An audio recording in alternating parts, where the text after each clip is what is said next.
Bienvenidos a otro podcast, a la SBA, en el que analizamos y reflexionamos temas desde una perspectiva filosófica. El tema de hoy será la agnogénesis, palabra que refiere a la creación de ignorancia. Expondré casos particulares que tendrán que ver con el tabaco y el cambio climático. Para ello me voy a servir del trabajo de Naomi Oreskes y Eric Conway, titulado Mercaderes de la Duda. Libro ampliamente recomendado, les dejo el link en la descripción. Comprando o rentando a partir de ellos ayudan al canal y a seguir compartiendo este tipo de información. Ahora bien, la agnogénesis tiene que ver con el hecho de que nos crean dudas a las personas no versadas sobre ciertos temas. En este caso, como lo dije, voy a tratar sobre dos situaciones particulares, sobre la industria tabacalera y sobre el cambio climático. ¿Cómo es que nos vendieron, o mejor dicho, comerciaron con las dudas? Comencemos. El lema, cáncer por un paquete de cigarrillos, no era algo que la industria tabacalera estuviese dispuesta a aceptar, como menciona Oreskes en su libro Los mercantes de la duda. Esta industria tomó la decisión de refutar las pruebas científicas que sostenían que el tabaco podía matar de una forma no trivial.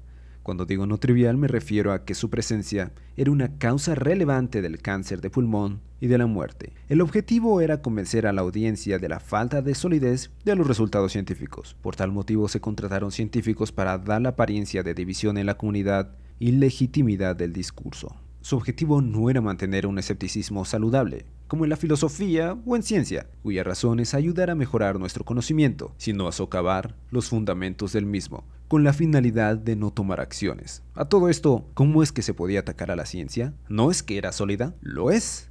Pero sus resultados no son acontecimientos de una sola vez, sino procesos. A veces toma más tiempo de lo que esperamos para que ocurra. Por ejemplo, en el año de 1950, e incluso antes, se sostenía que había un vínculo estrecho entre el tabaco y el cáncer de pulmón. Así como hoy se sostiene que dormir menos de 7 horas al día, de forma continua, también lo produce. Para más información, les recomiendo el libro de Why We Sleep de Matthew Walker. También les dejo el link en la descripción. No obstante, llegar a conclusiones sólidas toman su tiempo, pueden pasar años. Continuemos por la vena de las tabacaleras y el cáncer. Con la finalidad de atacar las conclusiones médicas sobre el aumento de riesgo de contraer cáncer por fumar, se subvencionaron investigaciones relacionadas con miembros del Instituto Nacional del Cáncer. Por cierto, esto sigue ocurriendo en la actualidad. En Netflix hay un documental llamado What the Hell, en el que se muestra que las empresas de lácteos donan dinero a instituciones que deberían recomendar no tomarlos, pero ese es otro tema que va en la misma vena. Regresando a lo que ocurría con las tabacaleras, para el año de 1964, un documento titulado Tabaco y Salud, apoyado por 7.000 estudios y el testimonio de 150 asesores, concluyeron unánimemente que el cáncer de pulmón era causado principalmente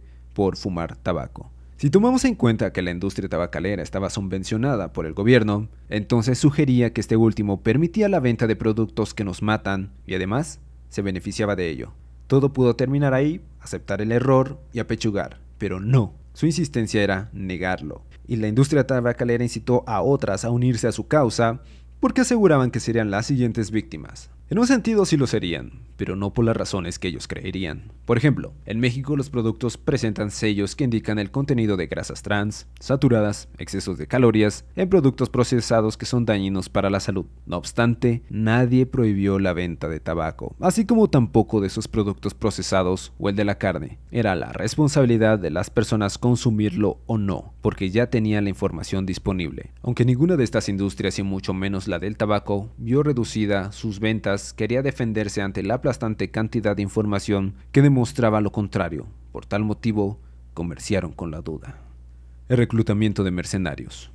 Las empresas necesitaban combatir fuego contra fuego. Por tal motivo, el objetivo era reclutar a científicos y, mientras más galardonados, mejor, sobre todo aquellos que fueran propensos a considerar a la ciencia como irracional. Uno de los casos sonados fue la contratación de Frederick Seitz. ¿Quién es Frederick Seitz? Fue un físico estadounidense y un pionero de la física del estado sólido. También presidente de la Rockefeller University y presidente de la Academia Nacional de Ciencias de Estados Unidos entre 1962 y 1969. Recibió la National Medal of Science y la Medalla de Servicio Público Distinguido de la NASA, entre otras distinciones. Además, fue fundador del Instituto George Marshall, una consultora y promotora del tabaco y, como no, escéptico del cambio climático. Frederick Seitz solía argumentar como lo hacen hoy en día. Afirmaba que la ciencia será la nueva religión, que la creencia en su objetividad y credibilidad será una cuestión de fe y no una cuestión racional. Su afirmación es la siguiente: los científicos se dejan guiar por factores no racionales tales como la propaganda, la retórica y el prejuicio. Nosotros debemos preguntarnos por qué esto ha resultado tan llamativo. La primera razón es porque ha llegado a ocurrir en la historia de la ciencia, y la segunda porque ha tenido implicaciones en política. Aunque estén todos juntos, no están revueltos. No es la regla sino la excepción. La ciencia no es una nueva religión ni una postura política, pero se pueden equivocar y tienen sus incertidumbres, motivo por el cual las personas se agarran firmemente a ellas.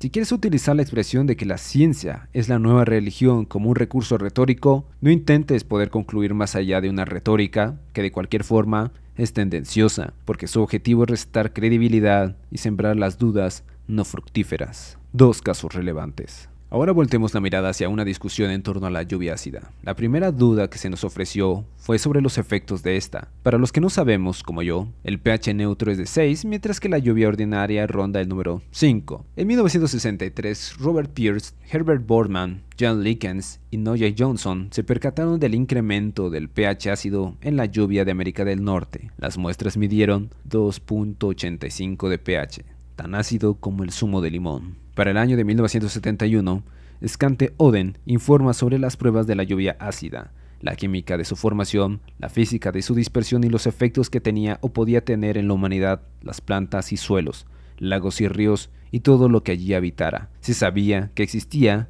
y qué tan grave era, aunque se desconocía la magnitud, pero conocidas las causas y las consecuencias, se podían tomar medidas, reducir las emisiones. No obstante, en el encabezado del trabajo de John Likens, en Acid Precipitation, en Chemical and Engineering News, los editores afirmaron que las razones por las que existe lluvia ácida no eran del todo claras. Su afirmación es que no había razones y consecuencias claras. Pero, ¿qué querían decir con esto realmente? Autores como Boardman afirmaban que la ambigüedad o las razones por las que las cosas no eran claras se debían a que se confundían diferentes tipos de incertidumbres. Habían hechos precisos, por ejemplo, que caía lluvia ácida, pero las dudas se relacionaban con la naturaleza precisa de algo. Una de esas era la siguiente: ¿sabíamos con seguridad que el azufre era antropogénico más que natural? Lo que hizo Bolin, un científico y colegas, fue cuantificar la cantidad de azufre que emitían tres principales fuentes: contaminación, volcanes y rocío marino, en comparación con lo que caía en forma de lluvia ácida. Primero, ningún volcán estaba activo en Europa septentrional y el rocío marítimo no viajaba muy lejos.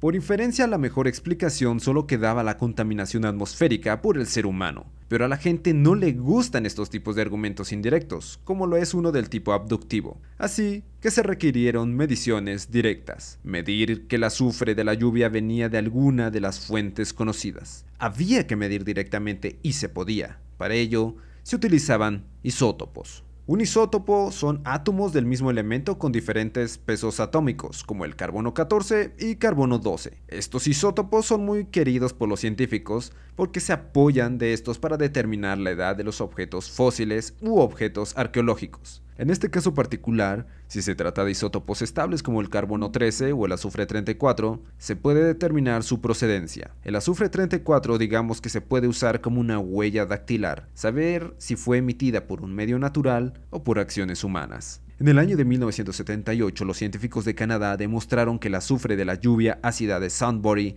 era idéntica al de los minerales que se extraían de ahí. Los escépticos, tomados de un clavo ardiente, sostendrían que eso se debía a los volcanes, pero no había volcanes activos en Ontario. Para las dudas tales como, si hay lluvia ácida, ¿por qué las corrientes de aguas locales eran normales? Los escépticos creían que la lluvia ácida debía producir corrientes locales de agua ácida. Pero la razón de que no fuese así es que, como descubriría Noah Johnson, es que el agua se neutralizaba al desplazarse por el suelo. Las causas ya eran claras de la lluvia ácida, gracias a trabajos de científicos que demoraron cerca de 25 años. En el año de 1979, Likens y colegas resumen las investigaciones en torno a la lluvia ácida para lectores no especializados en temas en la revista Scientific American.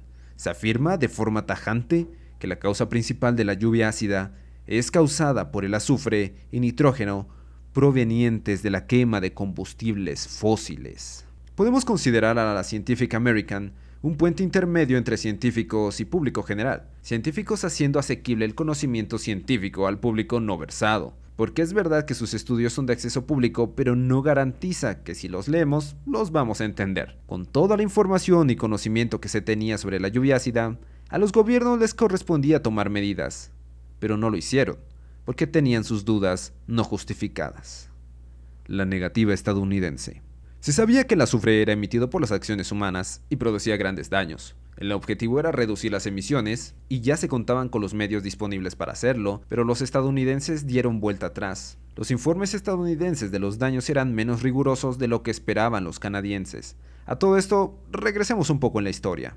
En 1976, la Asociación Internacional para la Investigación de los Grandes Lagos celebró un simposio que fue patrocinado por la Agencia de Protección del Medio Ambiente de Estados Unidos y la de Canadá, porque los efectos de la lluvia ácida que estaban viviendo los canadienses eran graves, a saber, extinción de especies en lagos en el distrito de minería de Sunbury, así como acidificación de sus bosques, entre otras cosas, de los cuales dependía la economía de Canadá, teniendo en cuenta que se beneficiaban en gran parte del turismo. Más de la mitad de la lluvia ácida que caía en Canadá procedía de Estados Unidos, por lo que ambos países firmaron un memorándum que señalaba las intenciones de controlar la emisión de contaminantes. Por tal motivo, a Canadá le interesaba que Estados Unidos se diera cuenta de los daños, pero ellos tendían a minimizarlos. Había una tendencia a resaltar las incertidumbres en vez de asentar el conocimiento. Esto no ayuda mucho cuando lo que se intenta es establecer líneas de acción política.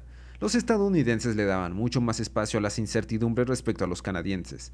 No aceptaba que había una relación estrecha de causa y efecto, además de que afirmaban que había muchas cosas que no se habían investigado con claridad. Lo que se esperaba es que actuásemos a partir de lo que sabemos, pero no era lo que quería el gobierno de Estados Unidos. Y en enero de 1984, toda colaboración en el control de la contaminación quedó rechazada. La pregunta es, ¿qué pasó? Una de las razones es que Canadá se veía más damnificado por la lluvia ácida respecto a Estados Unidos, además de que este último emitía más contaminantes, por lo que debía de reducirlo más. Eso implicaba un mayor gasto de mitigación. Por tal motivo, Estados Unidos se resistía y pedía más certeza. En la presidencia de Reagan, este convoca a científicos en los que confía que secundarán el retraso de acciones de cara a la mitigación de azufre. Entre ellos se encontraba William Nirenberg, físico de la época de la bomba nuclear. Este último recluta a Rowland y otros dos científicos, Likens y Magda, entre otros. Este grupo de científicos revisó la investigación en torno a la lluvia ácida de los grupos canadienses y estadounidenses y llegaron a la conclusión de que eran sólidos. Había que tomarse medidas de acción inmediata. Pero en ese grupo se encontraba Fred Singer, cuyo objetivo era sostener que no había evidencia suficiente como para tomar medidas cautelares. Este personaje tuvo conflictos con sus pares científicos. La razón, creía que no se le daba el crédito que merecía. Cuando formó parte del Centro Nacional de Satélites Meteorológicos, tuvo conflictos con la NASA, departamento que consideraba que todos los satélites debían ser supervisados por ellos. Posteriormente, Singer se separó de la ciencia y formó parte del gobierno. Singer era un personaje comprometido con el ambiente natural y la sostenibilidad. Vamos a suponer que el primero refiere a todo lo que no es producto del ser humano independiente de este, aunque haya problemas en la definición. Y la segunda se refiere a proteger la calidad de vida. No obstante, Singer cambió de opinión. Creyó que lo que se ganaba no iba a compensar el gasto. Él creía que la dificultad radicaba en que no estaba muy claro el valor de las ganancias y de las pérdidas, que esto era subjetivo. Alguien podría valorar más la comodidad de viajar en auto a expensas de no ver un cielo azul, por lo que cambió su punto de vista. En el año de 1983 se prepara el comunicado de prensa en el que se discute la urgencia de la reducción de emisiones de azufre en Estados Unidos y Canadá. Recuerden que estamos en estos contextos. Así ocurre el 28 de junio, el Wall Street Journal anuncia que el comité de Reagan insta a una gran reducción de las emisiones de azufre para contener la lluvia ácida. Esa declaración de prensa fue extensa de por lo menos 5 páginas. Se exhibe que Canadá y Estados Unidos en conjunto emiten cerca de 25 millones de toneladas de dióxido de azufre al año. Se mencionan las conclusiones a modo general. Hay suficiente evidencia de que hay lluvia ácida y es un problema al que debe darse solución.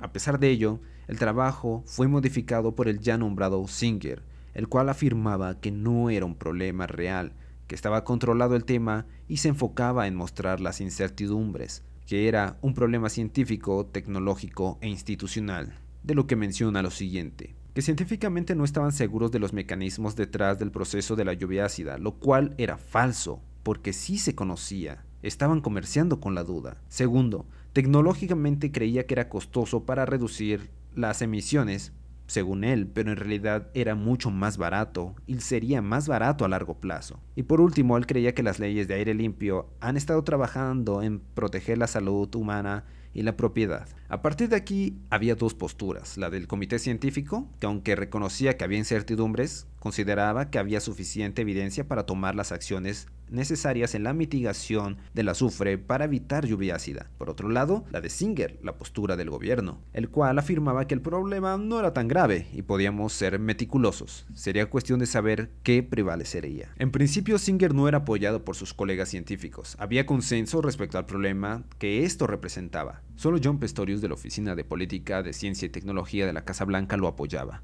Nirenberg más tarde comunicó en 1984 que, aún en presencia de incertidumbres, las evidencias eran robustas como para no esperar consecuencias graves que de hecho se estaban viviendo. A pesar de esto, el daño de los negacionistas ya estaba hecho, y era presentar una imagen de científicos divididos, lo cual no era cierto. Había consenso y era claro. Este era reducir las emisiones de dióxido de azufre para contribuir a una mejor calidad de vida humana y no humana. También implicaba reducir costes a largo plazo de todos los posibles daños. No había división, no había dudas. Pero eso es lo que nos presentaban a todos, nos hacían creer que había un mundo dividido. Y a pesar de esto, el informe completo sobre la lluvia ácida se envió a la Casa Blanca con el apéndice de Singer, en el que éste cerraba con una duda que no debía tener lugar, pero que dejaba al lector absorto sin saber si había o no duda o división entre los científicos, que nunca la hubo. Por tal razón, cuando tuvieron que tomarse medidas para la reducción del dióxido de azufre, Estados Unidos se desentendió y dijo que los canadienses tendrían que actuar solos en la mitigación. ¿Qué pasó entonces? El informe de los científicos fue modificado. Nunca consideraron tener un apéndice de Singer. Su postura era clara y precisa. Se tiene constancia que incluso este informe se entregó en abril, pero no fue sino hasta agosto que vio la luz, pero con revisiones que nunca aceptó el comité científico. Es más, que no autorizó. Rand, un científico de ese comité, dijo, abro cita, nuestro informe ha sido alterado desde la última vez que lo vimos. Cierro cita. Una de las dificultades, entre todas las que podemos observar, es que la integridad de los científicos involucrados en el informe quedaría manchado, porque se había publicado algo en lo que ellos no estaban de acuerdo. Les adjudicaban posturas que ellos no habían tomado. Alguien había metido mano al texto. Cabe recordar que no es como tu trabajo de secundaria, en el que cualquiera de tus compañeros lo puede tomar. Estaba dirigido a la Casa Blanca. Así que quien lo había modificado, además de Singer, había sido el encargado, Bill Nirenberg. Jens Likens, un científico que formaba parte del comité sobre el informe de la lluvia ácida, sostuvo sobre Bill Nirenberg. Abro cita. Él era el único que hablaba con los políticos en el poder. Fue quien lo tramitó todo. Nirenberg fue, sin duda alguna, responsable de los cambios. Cierro cita. Lo que confirma la historia. Este modificó el resumen ejecutivo y fue el asesor científico del presidente quien lo solicitó. La consigna de la administración de Reagan para no actuar en la regulación de las emisiones de dióxido de azufre fue: no sabemos qué es lo que causa la lluvia ácida. Ese no sabemos tenía como objetivo no hacer nada. Una falta de saber viciosa y nada fructífera, porque las consecuencias de no saber son variadas. Una de ellas es la suspensión de juicio llamada epogé y quedarte como una planta sin hacer nada, ni en favor ni en contra. Pero esto ocurre cuando hay tan buenas como malas razones para aceptar una postura. Pero en este caso particular sobre la emisión del dióxido de azufre es que no había un punto muerto. Las razones estaban muy claras. El dióxido de azufre causaba la lluvia ácida. No había motivo para la suspensión de juicio. No había motivo para un tipo de duda que nos llevase a la epogé filosófica. Otra consecuencia de no saber es seguir con la investigación. Pero no había nada más que investigar. Las cosas eran claras. No había dudas en términos generales. Tal vez a niveles más particulares para los que, en efecto, hacían falta más investigación, pero eran despreciables a nivel práctico, porque lo que queríamos era mejorar la calidad de vida de los seres humanos y de los animales. No estábamos preguntándonos sobre los mecanismos más intrínsecos sobre la lluvia ácida como para poder tomar la decisión. Pudieron cambiarlo, pero ese no saber solo era una excusa. Se usaba con la finalidad de no tomar acciones, la misma actitud que demostró la industria tabacalera. cuando ellos sostenían que no se sabía demasiado cuántos cigarros podían producir cáncer de pulmón, y debido a que no era muy claro por qué algunos desarrollaban cáncer de pulmón y otros no, a pesar de llevar una vida fumando, solían despreciar el conocimiento o la evidencia científica que fumar elevaba tus probabilidades. Había una clara desventaja en la publicación de información científica ante el público,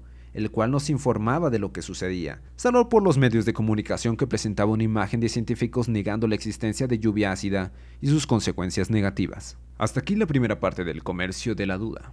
Ejemplos de cómo fue posible que el conocimiento fuese tergiversado con fines políticos para no tomar acciones. En un caso, para no prohibir la venta de cigarrillos, y por otro lado, para no tomar acciones ante las emisiones que producían lluvia ácida. Usaron mecanismos para la producción de dudas, para socavar la credibilidad de los científicos y para presentar una imagen de científicos divididos que nunca ocurrió. Acompáñenme en el siguiente capítulo de este tema, sobre la generación de incertidumbre. Les agradecería infinitamente si le dan a las suscribidas y las me gusteadas. Esto ayuda mucho a mi trabajo y al conocimiento. En general. Asimismo, te dejo links en la descripción para conseguir el libro, ya sea comprarlo o rentarlo, y a través de ellos apoyas mi canal. Muchas gracias por permanecer hasta aquí, que ya es bastante. Y recuerda, nunca, nunca dejes de cuestionar. Chao.